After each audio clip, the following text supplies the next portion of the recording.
Allô tout le monde, bienvenue à Bingo Tour du Monde. On va découvrir encore un autre beau pays aujourd'hui ensemble. Est-ce que je te donne un indice du pays en question?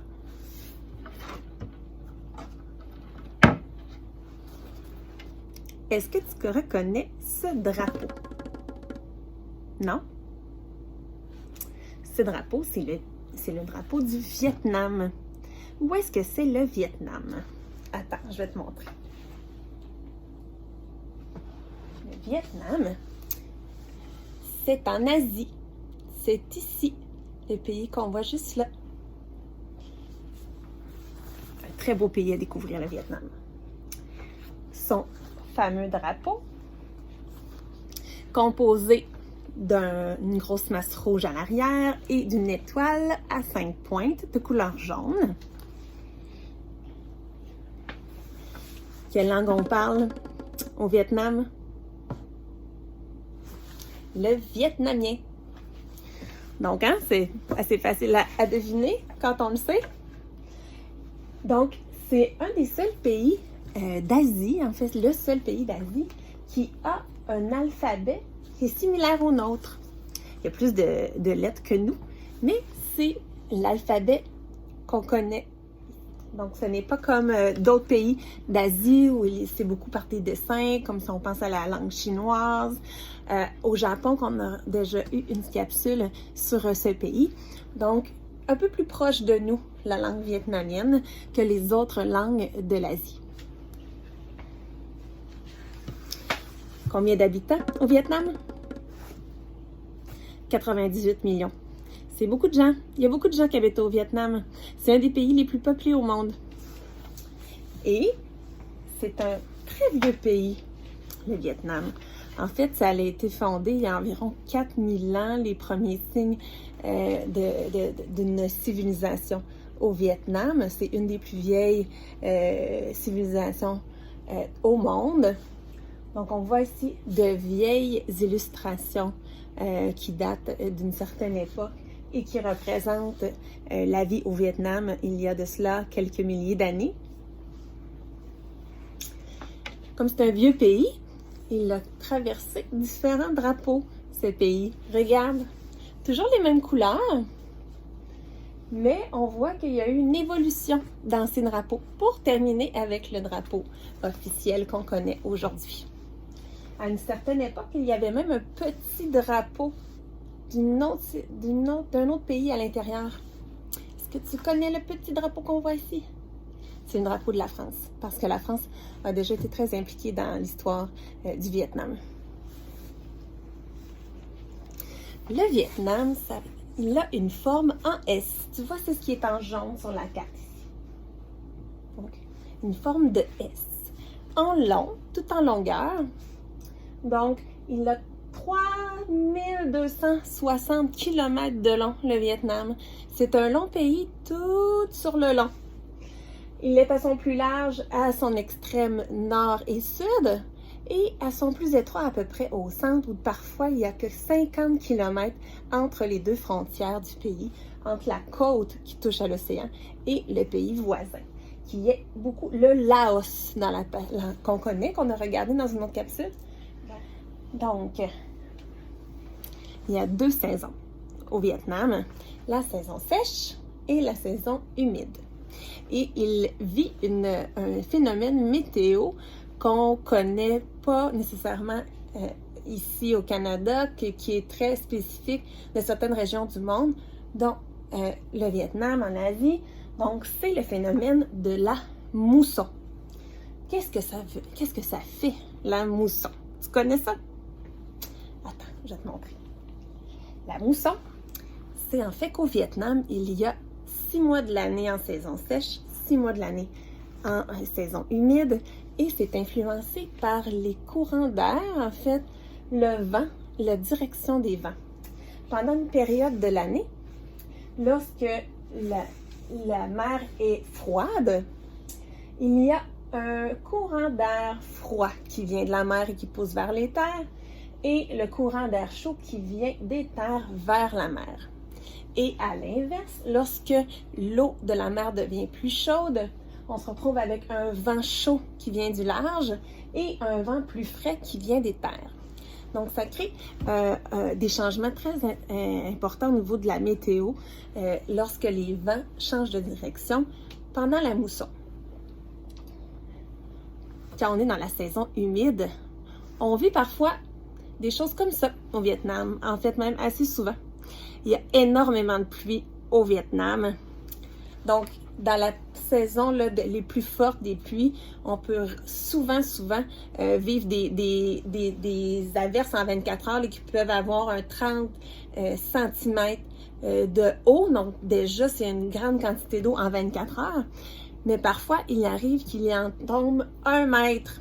Donc, beaucoup plus. À peu près, regarde, on voit là les gens sur leur cyclomoteur, ils en ont aux cuisses. Donc, c'est 1 mètre qui peut tomber d'eau en 24 heures. C'est beaucoup, hein? C'est fou.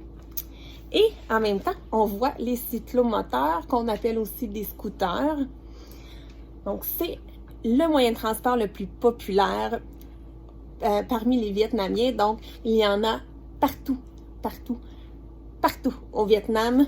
Donc, beaucoup plus de cyclomoteurs que de voitures. On en voit partout, ça klaxonne, donc il faut être habitué. C'est difficile lorsqu'on visite le Vietnam. Au début, beaucoup de sons de ces fameux cyclomoteurs avec des klaxons très présents. Donc, très spécifique, là, très typique du Vietnam lorsqu'on le visite. Regarde, je te montre juste un petit exemple. Une photo d'une ville au Vietnam. On voit le nombre de scooters qui attend aux feux de circulation. Je pense que là, tu comprends un peu mieux, hein? Une image vaut 1000 mots. Donc, énormément de ces petits bolides au Vietnam. Et ils utilisent le scooter à différentes utilités. Donc, pour transporter la famille au complet. Pas certain que c'est toujours sécuritaire, hein? Mais attends de voir. Ils les utilisent. On voit toutes sortes de choses très folles, un peu. Regarde, les nombreux bagages sur un tout petit cyclomoteur. Attends, j'ai encore mieux. Regarde, le monsieur ici transporte un arbre. Spécial, hein? Regarde, un monsieur qui élève des oies et qui les transporte sur son cyclomoteur. Petites oies, hein? On dirait pas que c'est réel, ça a l'air inventé tellement que c'est un peu ridicule. Il y avait une avec aussi des montagnes et des montagnes de bouteilles. Donc, c'est vraiment particulier, très typique du Vietnam, les transports qu'on peut faire avec un fameux cyclomoteur. Au Vietnam, il y a 50% des gens qui travaillent dans l'agriculture. Et il y a 2 secteurs où on produit beaucoup. On produit, c'est quoi? Du café. Donc, le Vietnam est un des plus grands producteurs de café au monde et aussi du riz.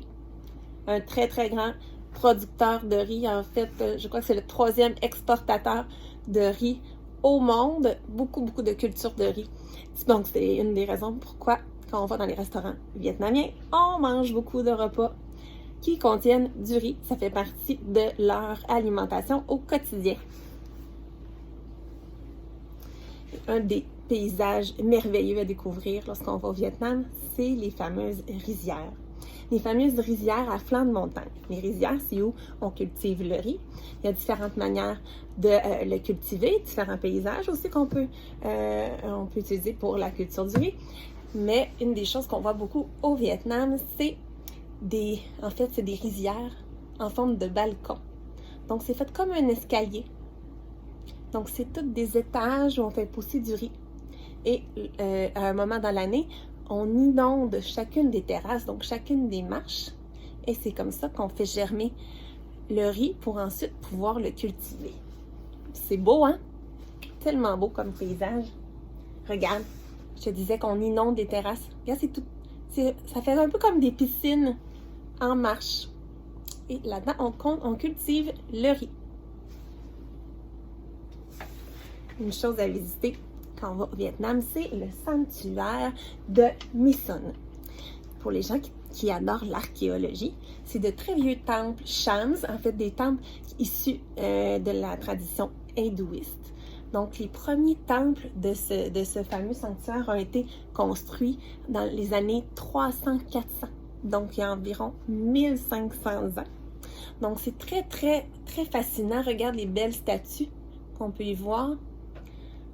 Des monuments avec une couleur de terre un peu rouge. De la végétation qui pousse à travers. Très, très particulier comme visite. Et ces sanctuaires-là, ils ont été construits, comme je disais, ont débuté la construction dans les 300-400 ans après Jésus-Christ.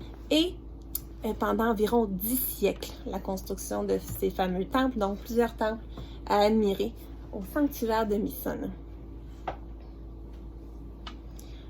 Ensuite, un des paysages très, très, très connus du Vietnam, c'est la baie d'Along. Regarde comme c'est beau. La baie d'Along, c'est une grande baie avec beaucoup d'îles, on appelle des îles calcaires, donc issues de sédiments d'une ancienne mer d'il y a des milliers et des milliers d'années qui s'est retirée pour faire poindre finalement beaucoup d'îles. Et il y a tout cette merveilleuse baie qu'on peut naviguer un peu partout en bateau. Regarde la couleur de l'eau, c'est vraiment merveilleux. Comme paysage, la baie d'Along est réputée pour être une des plus belles baies au monde, classée comme une des nouvelles merveilles de la nature, des 7 merveilles de la nature. Donc, voilà le beau paysage, la baie d'Along. Il y a beaucoup de pêcheurs dans la baie d'Along et ils habitent dans des petits villages de pêche flottants. Donc, leurs maisons sont flottantes. Donc, quand ils se lèvent le matin, ils ne sont pas très loin de leur travail. Hein? Donc, ils sont tout prêts pour aller faire la pêche. Une des choses qu'on peut pêcher dans la baie d'Along et qui est beaucoup, beaucoup développée, c'est la pêche aux huîtres perlières. Tu connais les huîtres? Est-ce que tu en as déjà mangé? Meg aime beaucoup les huîtres. Mais ça, c'est des huîtres où on peut retrouver à l'intérieur, on ne voit pas très bien sur l'image ici, mais en fait, à l'intérieur, on retrouve des perles. Donc, souvent, c'est une perle, ça débute par un petit grain de sable qui va se développer, donc que l'huître va développer finalement autour de ce petit grain de sable une perle. Et on peut les découvrir lorsqu'on ouvre les huîtres.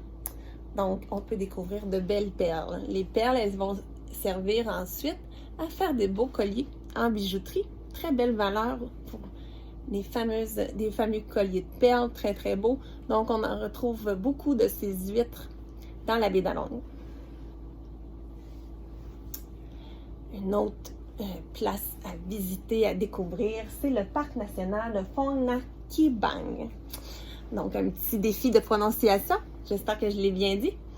Donc, c'est un super parc national dans lequel on peut découvrir un très, très grand réseau de grottes et de cavernes. Regarde les escaliers pour descendre dans les grottes. Donc, il y a des grottes qu'on peut parcourir en kayak. Donc, je te montre, il y en a qui sont éclairées. Donc, un très, très grand réseau de grottes, jusqu'à 126 km de réseau de grottes et cavernes. Il y a environ 300 grottes, donc dans ce fameux parc. Ensuite, regarde les belles chutes. On dirait que c'est faux comme paysage, mais non, c'est vrai. C'est les chutes de Bang Yok. Regarde comment c'est merveilleux. Le Vietnam, c'est vraiment réputé pour les plus beaux paysages du monde. Donc, c'est vraiment une merveille pour les yeux à chaque jour lorsqu'on visite le Vietnam. Donc, les fameuses chutes de Bang Yok. On a aussi l'île de Phu Quoc, où on peut découvrir de superbes plages et faire beaucoup de plongées sous-marines en apnée ou avec bonbonne. Des beaux récifs de coraux à découvrir au Vietnam. On a aussi la ville de Hoi An, qui est aussi surnommée la Cité des Lampions. Pourquoi? Regarde. Donc, lorsque la nuit tombe, des milliers de lampions s'allument dans la ville de Hoi An. Donc, merveilleux. Regarde la rue ici avec les lampions. Quelque chose à visiter de soir pour vivre toute la magie de cette ville. Et on ne peut pas visiter le Vietnam sans aller voir le delta du Mekong. Le Mekong étant un gros fleuve qu'on retrouve au Vietnam. Donc, on peut y voir toutes sortes de paysages. Un paysage un peu plus ville, avec des terrasses. On peut voir aussi quelque chose qui ressemble à des paysages qu'on a déjà vus dans d'autres capsules qu'on appelle des mangroves. Donc, des places où on peut voir des arbres qui poussent dans l'eau, où on peut se promener en canot.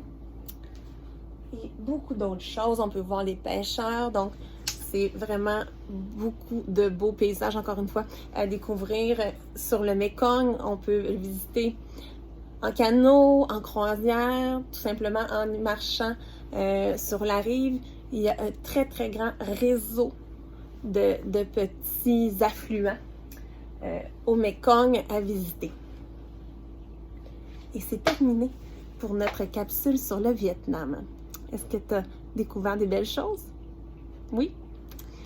Prochain pays qu'on va visiter, on va aller visiter le plus petit pays du monde. Est-ce que tu sais c'est quoi le plus petit pays du monde? C'est le Vatican. Donc, c'est situé en Europe. Donc, on se dit à bientôt pour une prochaine capsule de Meg autour du monde. Et si ce n'est pas déjà fait, je t'invite à t'abonner à la chaîne Meg autour du monde. À bientôt! Bye bye!